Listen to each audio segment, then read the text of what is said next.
Bonjour, bonsoir, ça dépend de l'heure que vous allez nous rencontrer chez vous. Nous sommes à proche. Encore une nouvelle semaine, nous avons décidé de venir chez vous, partager ces moments intimes.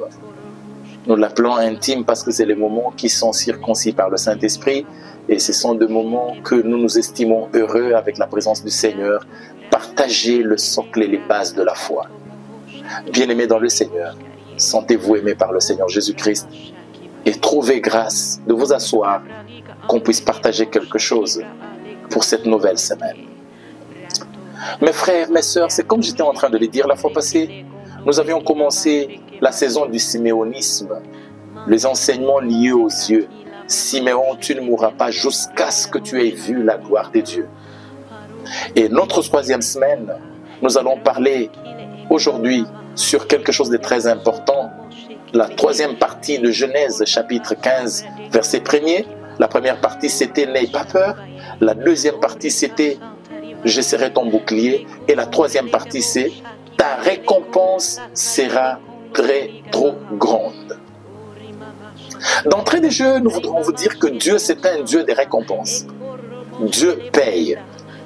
Les aînés et les prédécesseurs, le fondateur de la foi que nous avons, ont dit tout ce qu'un homme aura sémé, il les moissonnera. Mais sûrement, il y a des choses aussi que l'on récolte mais qu'on n'a pas sémé. C'est pour vous dire que la vie que nous n'avons pas sémée, nous la récoltons, c'est au moyen de l'amour de Dieu. L'amour de Dieu n'a pas de définition. Parce que si nous devons nous mettre à définir l'amour de Dieu, j'ai essayé d'écrire un livre sur ma thèse. J'étais en train de vouloir comprendre le secret du serment de l'amour de Dieu. J'ai réalisé que l'Éternel donne la vie à tous ceux qu'il veut et quand il veut. Le verset dit ceci. L'ange de l'Éternel campe autour de ceux qui craignent Dieu pour les arracher du danger. Alors ma question de curiosité sur l'amour de Dieu, est-ce que tous ceux qui ont vécu la grâce de Dieu d'avoir la vie aujourd'hui ont eu la crainte de Dieu? Je réponds non. Mais comment ont-ils la vie? C'est là que j'ai découvert le base de l'amour de Dieu. L'amour de Dieu, c'est le potentiel dont il s'est décidé lui-même sans témoin ni violence pour faire du bien à qui il veut pendant qu'il le veut et pourtant qu'il le veut. Même les gens qui font du mal aux autres, le Seigneur leur accorde le soleil, il leur donne de l'eau à boire. Alors, il est important de comprendre cette notion de la récompense ou la notion du salaire. Nous allons parler aujourd'hui sur le salaire que Dieu donne à tous ceux qu'il veut s'investir dans leur vie. Nous avons pris un verset encore pour vous, bien-aimés dans le Seigneur. Je pense que vous n'allez pas vous fatiguer de nous. Nous sommes en Genèse chapitre 22 et aujourd'hui nous allons lire le 7e verset et le 8e. La Bible dit « Alors Isaac s'adressa à son père Abraham en disant « Mon père ». Il répondit « Mais voici mon fils ». Isaac reprit « Voici le feu et le bois, mais où se trouve l'agneau pour l'holocauste ?» Abraham répondit, mon fils, Dieu pourvoira lui-même l'agneau pour l'holocauste. Ils continuèrent à marcher tous les deux ensemble. Ils continuèrent tous les deux à marcher ensemble. Quand je dois vous parler sur cette affaire de récompense ou sur cette affaire des salaires, je voudrais vous dire que l'Éternel a prévu deux types de salaires. Est-ce que je vais bien parler? Est-ce que j'aurai le temps? Mais je n'ai que 20 minutes. Nous avons le salaire sable et les salaires étoiles. Parce que dans la vie prophétique d'Abraham, Dieu a dit à Abraham que tu seras rémunéré de sable de la terre. Tu auras les enfants à compter comme le sable de la terre et tu auras des enfants à compter comme les étoiles dans le ciel. Abraham était-il fort pour compter les étoiles? Je ne sais pas. Était-il fort pour compter les graines de sable? Je ne sais pas. Mais nous allons comprendre avec la suite. Pourquoi la bénédiction de Dieu ou les salaires de Dieu devrait-il s'étendre au nombre des étoiles et au nombre de sable? Vous devrez convenir avec moi que Dieu bénit l'homme sur deux facettes. La facette matérielle qui est physique et la facette spirituelle. Celle dite spirituelle, c'est celle qui est à comparer aux étoiles et celle qui est dite matérielle, c'est celle qui est à comparer au sable de la terre. Pourquoi comparer au sable de la terre? Car dans la loi de la création, Dieu a créé l'homme avec la terre. C'est pourquoi dans le pouvoir des avoirs, il n'y a pas de avoirs sans vie relationnelle. Les matériels et ses puissances sont cachés dans des relations. C'est pourquoi un enfant est celui qui dérange et brise les relations. Cultiver, entretenir des relations, c'est bénir et c'est prier Dieu. Prier Dieu n'est pas seulement parler, mais entretenir et protéger les relations, c'est aussi une forme de prière pour avoir la vie matérielle stable. Tu as besoin d'argent, tu as besoin de relations, de voyages, de grandes choses. Ne sois pas beaucoup dans la prière si tu n'as pas de belles relations avec des gens. Prier, c'est aussi... Est-ce que vous comprenez ce que je vous dis? Prier, c'est aussi avoir des belles relations, le cultiver, les entretenir. Si tu es dans une bonne relation avec une femme qui fait des affaires à Turquie, tu peux te retrouver en train de partir à Turquie parce que tu as de belles relations que tu as entretenues. Et pour les étoiles de ciel, il faut avoir des relations avec les étoiles de ciel. Les étoiles de ciel, ce sont le don. Dieu a mis dans chacune de nous le don. À partir de nos dons, nous pouvons nous connecter facilement avec ceux d'autres qui ont des dons et les dons peuvent créer l'expansion de dons. Est-ce que vous comprenez cela? Dieu nous paye au travers de dons. J'ai déjà vu quelqu'un fructifier sa vie juste à partir du don de chanter. J'ai déjà vu quelqu'un fructifier sa vie juste à partir du don de parler. Comment voulez-vous comprendre un journaliste de mon pays, de son état, il ne parle que de propos du pays. Mais pour cet amour de vouloir parler devant une multitude de gens, il a été nominé, il est devenu ministre, il a payé de maisons par sa bouche. Le don de la bouche lui a donné une maison. J'ai vu aussi quelqu'un par le pied, il jouait au foot et le don de foot lui a donné des choses de la vie. Donc le don que Dieu met en nous spirituellement nous attire des choses. Alors il faut savoir le cultiver, les entretenir et le protéger. Dieu ne nous bénira jamais en dehors de la loi relationnelle et en dehors du don qui nous vient au moyen de l'esprit. Est-ce que vous avez retenu cette leçon? Alors, il ne suffit pas de déranger l'Éternel dans la prière. Bénis-moi, donne-moi de l'argent si tu n'es pas mature dans la gérance des relations. Je te pose la question.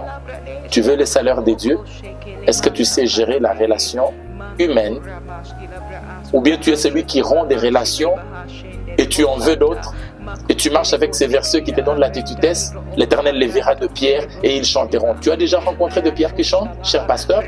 Il faut savoir entretenir les musiciens que tu as dans ton église, le protéger en les épargnant contre le mal, les enseigner,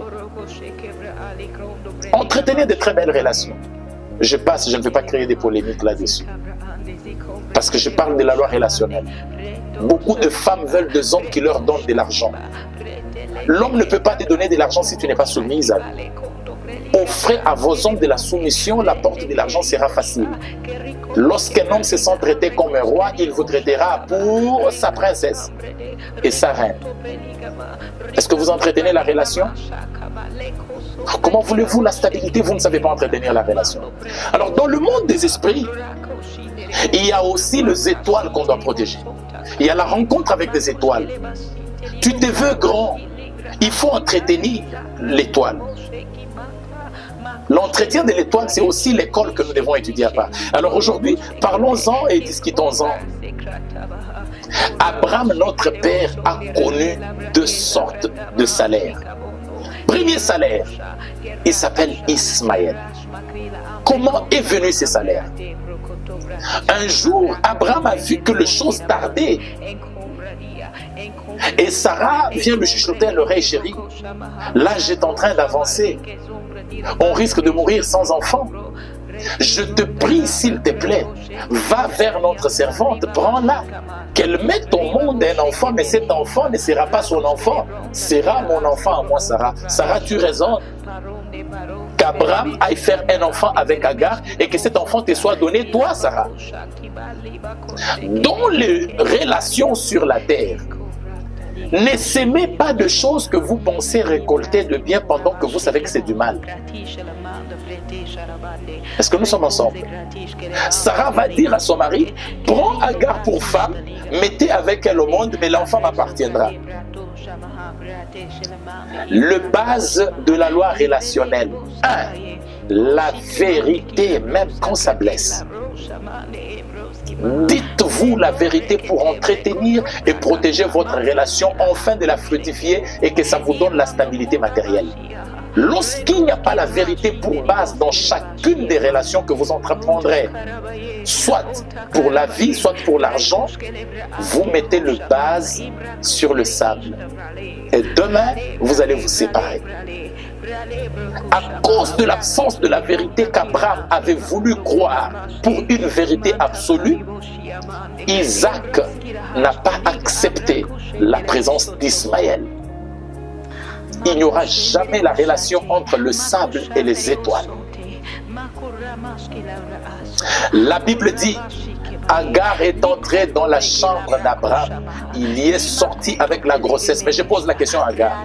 Tu es parti chez Abraham faire quoi? Il dit, je suis domestique. Comment te retrouves-tu avec la grossesse? Apprenez à définir vos relations de ce que vous êtes en train de faire.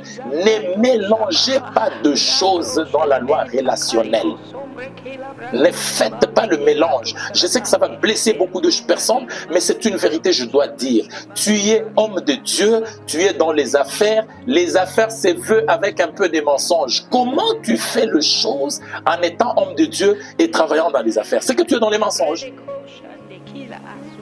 Je vais dire quelque chose, pas pour choquer. Il n'y a pas de bénéfice sans tromper sur la sueur de quelqu'un. Vous faites comment pour maximiser vos bénéfices d'une chemise que vous avez payée à 3 $ à Dubaï et venir la revendre à un innocent à 50 $ au Congo? Vous avez usé de la sueur de quelqu'un en voulant le tuer pour gagner de sa sueur. Et vous appelez ça malice? Tout ce qu'un homme aura s'aimer, il le moissonnera. La vérité doit être dite. Alors, Agar est venue dans la vie d'Abraham pour l'aider. Mais Agar se retrouve avec la grossesse. J'ai aimé cette partie. Le jour où Agar met au monde, Sarah change de vision. La première prédication, c'était que prends Agar, qu'elle devienne ta femme. Et quand Agar met au monde, Sarah se permet de dire cette fois-là à Abraham, Abraham, chasse-le. Et Abraham, avec la douleur d'exécuter la prédication de sa chérie, Abraham entre dans la maison, il prend deux choses. 1, la bouteille d'eau. 2, le pain. Il chasse Agar avec la bouteille d'eau. Quand vous lisez la Bible dit, on a donné à Agar la bouteille d'eau qu'on a mis sur l'épaule. L'eau était sur l'épaule et le pain était sur la poitrine. Et l'enfant était ligoté par devant. L'enfant, on l'a ligoté par devant pour qu'Agar puisse transporter l'enfant par devant. De façon qu'en marchant en cours de route, quand Agar sentira que son enfant pleurera pour des raisons de faim, il va couper le pain, il va donner, il va prendre l'eau qui est sur l'épaule, il va aussi donner à l'enfant. L'eau représente la parole de Dieu, représente le ministère et l'onction. Le pain représente la parole de Dieu qui est conservée au-dedans de son cœur. C'est comme ça que vous conviendrez avec moi. Beaucoup de hommes de Dieu qui ont fait l'évangile comme marchandise ou comme commerce, la parole qu'il leur avait donnée sur l'épaule leur a amené des grades que eux-mêmes se sont tirés par l'amour de l'argent et a commencé à les mettre sur le chemin de l'amour. Souvenez-vous, chez les Romains, on reconnaît un militaire par ses grades. Et les grades de chaque militaire, même au Congo, sont reconnus sur son épaule. C'est comme ça qu'il y a eu interdiction dans la loi juive que parmi les sacerdoces, on ne peut pas manger les épaules des oiseaux. Pourquoi? Parce que sur les épaules, on y mettait le pouvoir de la reconnaissance du pouvoir qui était visible. C'est comme cela que Abraham a pris l'eau, il l'a placé sur l'épaule. Beaucoup de hommes de Dieu qui ont voulu marchander et commercialiser avec la parole de Dieu, en vendant de l'eau, en vendant de l'huile, en vendant de pommes. Dieu n'est pas dans le pomme, Dieu n'est pas dans l'eau, Dieu n'est pas dans l'huile. Mais Dieu peut passer par ces choses-là. Ce n'est pas une doctrine, mais il peut passer en prenant la forme. Mais si vous en commercialisez, vous finirez comme Agar. Vous avez pris de votre vie et vous l'avez fait une doctrine. On n'appelle pas doctrine l'expérience d'un ministère d'une personne. Si Dieu vous a utilisé avec de l'eau, si Dieu vous a utilisé avec la pomme, n'en faites pas doctrine. La doctrine est la parole qui nous a été léguée par les disciples. C'est ça la base de la saine doctrine. L'eau était sur l'épaule. Vous imaginez? Agar prend de l'eau, il donne à Ismaël. Ismaël boit de l'eau, on coupe le pain. Tellement que le chemin du désert était trop long. Le pain est fini, l'eau est finie. Tu peux avoir l'appel de Dieu qui vient d'Abraham. Mais parce que tu n'es pas dans la vérité, tu aimes l'amour de bien, tu aimes l'amour matériel, l'amour de l'argent. Il y aura la séparation entre toi et Abraham sur la demande de Sarah. Tu peux même faire l'église, tu auras même beaucoup de gens. Le monde va t'acclamer, l'internet va t'acclamer, il n'y a pas de problème. Mais à un moment donné, il y aura sécheresse d'eau, il y aura sécheresse de pain. Et tu jetteras l'enfant. Est-ce que je parle à quelqu'un?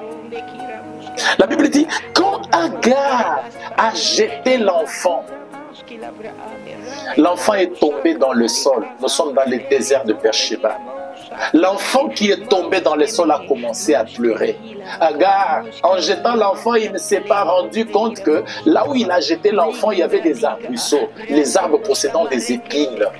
Ces arbres ont dû piquer l'enfant et l'enfant a crié fort. Pendant que l'enfant criait, l'Éternel n'a pas écouté les pleurs de l'enfant, mais il a écouté l'enfant qui pleurait, ceci comme s'il demandait de l'eau. C'est alors que Dieu créa un miracle où l'eau jaillit dans le désert. C'est à partir du pleur, pas d'Agar, mais du pleur d'Ismaël. Vous savez pourquoi Dieu a sauvé Ismaël dans ces temps-là? Parce que Ismaël venait de la ceinture d'Abraham.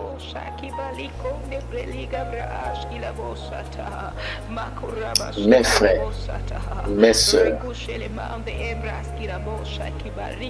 Agar, tu jetteras l'enfant. Parce que toi, ce qui t'importe, c'est la présence du pain et la présence de l'eau.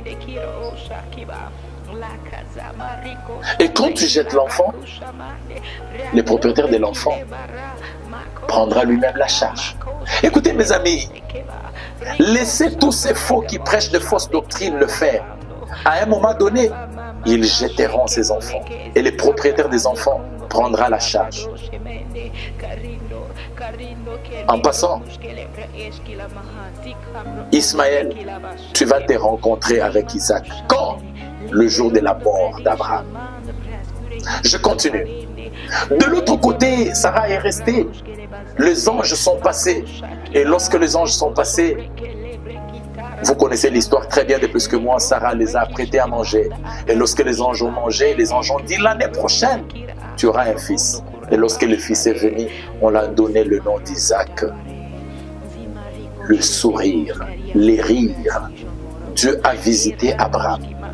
Isaac devrait connaître qu'il a un frère qui s'appelle Ismaël.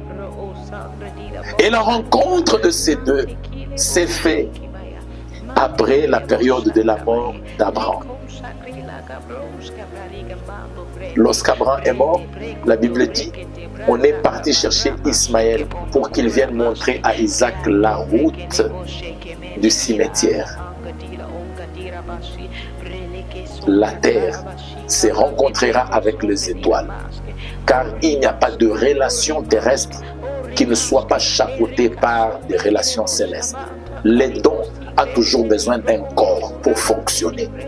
Le tout se rassemblera. Dieu nous payera par le don du Saint-Esprit. Dieu nous payera par la chair dans la loi relationnelle.